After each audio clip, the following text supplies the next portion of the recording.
Halsey's album, If I Can't Have Love, I Want Power, isn't just an album. It's a coronation where the crown is thorny, the gown is bloodstained, and the throne is half delirious labor bed, half haunted cathedral.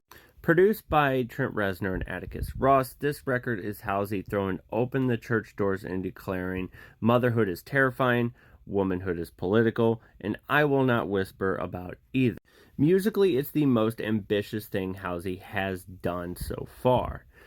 Trent Reznor and Ross drape her prop instincts in industrial cathedral of sound, booming organs, distorted guitars, eerie synthesizers that feel equal parts Nine Inch Nails and gothic lullaby. The song Easier Than Lying could easily sit next to a Nine Inch Nails deep cut, while the song Honey is sugary chaos that buzzes like a wasp nest left too close to the speaker. The song Girl Is a Gun is where the album shifts gears into something jittery and electric. Trent Reznor and Atticus Ross laced the track with skittering breakbeat drum work, giving it a pulse that feels more like a sprint through a neon-lit alley than a traditional pop song. Halsey rides the restless energy with sharp, almost staccato vocals, channeling danger, desire, and adrenaline in equal measure. It's one of those moments where you feel the full collaboration snap into focus. Halsey's sharp-edged pop sensibility locked in step with Reznor and Ross's cinematic chaos.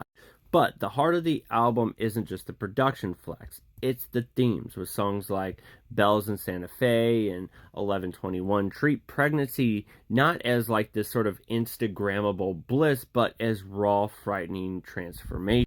Halsey navigates desire, despair, and divine fury, painting motherhood as both a miracle and a horror movie. The reoccurring imagery of saints and martyrs and monsters blur lines between sacred femininity and the monstrous feminine. One moment she's bleeding on the altar, next she's a goddess with lightning in her veins. And yet, it's not all shadowy grandeur. The song Darling, which is co-written by Lindsey Buckingham, yes, that Lindsey Buckingham, is a fragile exhale of intimacy amid the chaos. It proves Halsey can still pull back the armor and remind us why she blew up in the first place. The ability to write a hook that feels personal, universal, and devastating all at once. What makes If I Can't Have Love, I Want Power work is that it feels like a risk. Halsey could have coasted on glossy alt-pop radio hits, but instead she chose an album that is often abrasive, sometimes uneven, and always alive. It's the sound of an artist taking the messiest parts of life, you got love, power, birth, and death, and refusing to sand down the edges.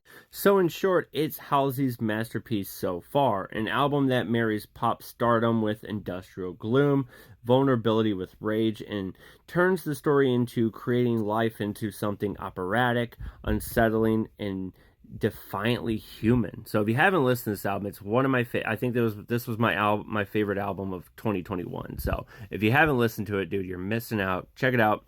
Let me know what you think.